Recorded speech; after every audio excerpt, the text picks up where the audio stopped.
Hello students, welcome to Legacy IAS Academy. In this particular video, we are going to discuss about a recent issue that is in news, is that for the first time in a long time period, the United States government has put a sanction on India, or we can say India-based companies. So in this particular video, we are going to discuss in details that what is the rationale behind the sanction imposed by US and what is going to be its short-term as well as long-term implications of the sanctions on the Indian companies as the Indian economy as a whole. And also we are going to discuss about that how the whole politics of sanctions takes effect as far as the global geopolitics is concerned. So let us try to understand the context in which we are discussing today's issue. So as per the recent report or recent notification published by United States Department of the Treasury, it has included a petrochemical trading firm based in Mumbai as a firm that has been sanctioned recently. Then apart from that, it is placed among an international network of 8 companies who are believed to be allegedly involved in sale of hundreds of millions of dollars worth of Iranian petrochemical and petroleum products to end users and Southeast Asia. So this is the logic, or this is the reason given by US Department of Treasury to put sanction on the Indian petrochemical firm. And what we can understand that this is possibly the first instance of US sanctions against Iran that has indirectly targeted India-based companies in the recent years. So that is why this development is very, very important, not only from these sanctions and all these implications point of view, but also from the broader US-India relations point of view. So how the sanctions or what the sanctions, what kind of sanctions has been imposed? So first of all, the Department of Treasury in US has a special separate office that is called as Office of Foreign Assets Control. And it is the Office of Foreign Assets Control that has designated the Balaji Petrochemical Private Limited of India as a specially designated nationals. And as a result of being categorized as specially designated nationals, now they will be subjected to the secondary sanctions by the United States of America. Now, this Balaji Petrochemical is not the only company. Apart from that, 2 other Chinese companies has also been sanctioned due to the same reason, that they were basically facilitating the oil trade or petrochemical trade that can trace its origin to the Iran. So what is Balaji Petrochemical Private Limited? So if you try to look at their website, you can see that Balaji Petrochemical Limited is basically a petrochemical trading company, and with the cost competitive products, high profile technical expertise, and a strong material handling and logistics capabilities. The company earlier was very small, but now it has grown significantly, and currently the company is involved in several businesses in petrochemical sector such as chemicals, solvent, fertilizers, and polymer products in India. So this is the company that has been sanctioned or put under the specially designated individual category by the Department of Treasury of United States. So what are the allegations that US Department of Treasury has made against this particular company?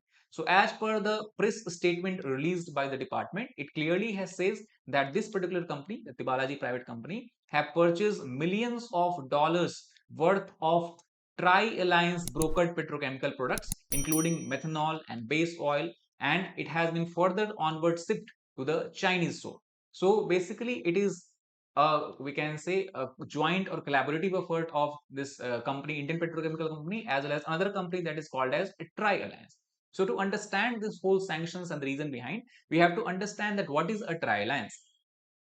So as per the report published by the Department of Treasury, Tri-Alliance is a very critical component of Iran's petroleum and petrochemical sector. Basically, this is a broker, and the broker is based in Hong Kong, which is autonomous region of China. So this Hong Kong based broker basically has branches in many other countries like Iran, United Arab Emirates, China, and Germany. And the Iranian oil companies are relying upon intermediary fund companies to effectuate the sale of their products to the purchaser in both South Asia as well as East Asia, because direct sale of the Iranian product is no longer possible, as the companies or the organization who are directly dealing with Iranian companies will come under the direct or primary sanctions of the United States of America as well as maybe European Union countries as well.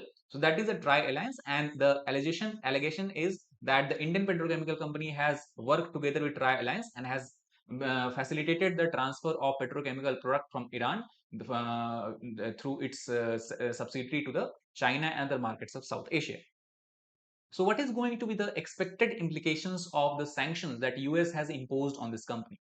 So that is the effect, that is general effect that is observed on any organization on which sanction is imposed. So the first and the foremost effect is that all property and interest of any of this company, whether it is in US or whether it is in possession or control of US person must be blocked, and then it should be reported to the Department of Treasury.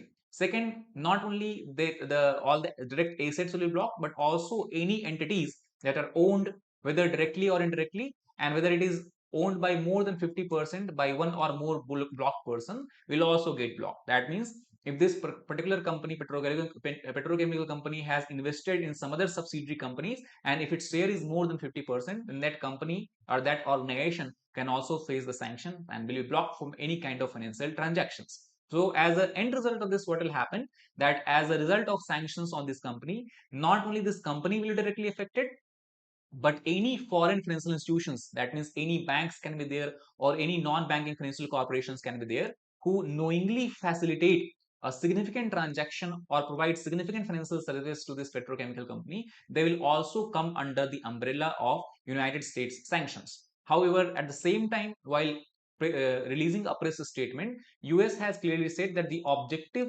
of putting or imposing the sanctions on this company is not to punish, but to bring about a positive change in the behavior, so that these companies or the other companies do not get an idea that they can do business with the Iranian oil companies or Iranian government, as it is the as it's sanctioned in 2018. So let us try to understand, since this sanction, or the we can say the reason behind the sanction is just a small part of Indo-Iranian trade relations. So how Indo-Iran trade relations have developed in the recent past. So if you go back before year 2019, the May month of 2019 to be more precise, when the sanction was still not imposed upon Iran, Iran was the top energy supplier to India. And we can understand this from this particular figure, that up till year 2019, US dollar 12.11 billion worth of crude oil was being shipped from Iran to India, or we can say India used to purchase almost $12 billion worth of crude oil from Iran. However, as a result of direct sanction, this number has significantly declined, and overall trade, bilateral trade, was valued somewhere about $17 billion in year 2019, and as a result of the sanctions, now it has significantly reduced and is just around $4.77 billion. So this is the result of the sanctions that has been imposed by US and its allies on the Iran, where it has seen a significant reduction in the overall bilateral trade volume as value, as well as the value of the crude oil being imported by India. So what is the overall history of US sanctions on Iran? So as we have discussed that in year 2015, the US, European Union and Iran came and signed an agreement that is called as JCPOA, which stands for Joint Comprehensive Plan of Action. And under the agreement of Joint Comprehensive Plan of Action, Iran agreed to scale back its nuclear program, including the enrichment of the nuclear materials, in return for the lifting of sanctions. That means Iran said that, okay, we will scale back our nuclear program, but we have to lift the sanctions. And this process basically has started and went on for a few years, just before the era of Donald Trump. That means when the President Donald Trump came into power in the United States of America, he basically withdrew from JCPOA, and heavy American sanctions were once again reimposed on the Iranian economy. As a result of this, Iran retaliated and has cranked up its nuclear program since then, and has also been alleged to be involved in enrichment of nuclear fuel, that so that it can be basically converted into nuclear weapon. Now the current status is that, again, after President Joe Biden came into power, he is trying slowly to revive the Joint Comprehensive Plan of Action by including European Union, as well as to some extent Russia also. However, US remains committed to severely restricting Iran's illicit oil and petrochemical sales. That is the official stand of Biden administration. That means as long as Iran is cranking up its nuclear program, or as long as Iran is continuing with its nuclear program, the US will keep on imposing heavy sanctions and keep on imposing the restriction on Iran's oil and petrochemical sources or petrochemical sales. So that is the current situations and the past history of sanctions, US sanctions on Iran. So what we can say basically in conclusion, that these enforcement actions will continue on a regular basis with an aim to severely restrict Iran's oil and petrochemical export.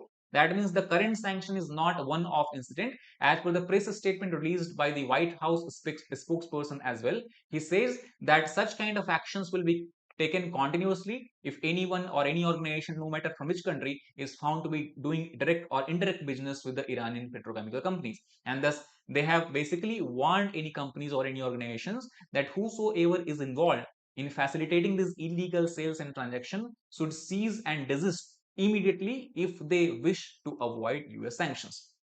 So this incident, basically we can consider it is a trigger point that after that, if such incidents again come into picture, then it will be very difficult for India to maneuver its diplomacy by between the two regions. One is the Middle Eastern region or the West Asian region of Iran, and second is the US. So it is very important to see how India is able to maneuver itself or its position between US and Iran, and how the government of India will react. As far as this particular sanction is concerned, we have not seen any official reaction of government of India till now. So we'll have to wait and watch how government of India reacts or what it says about this particular instance.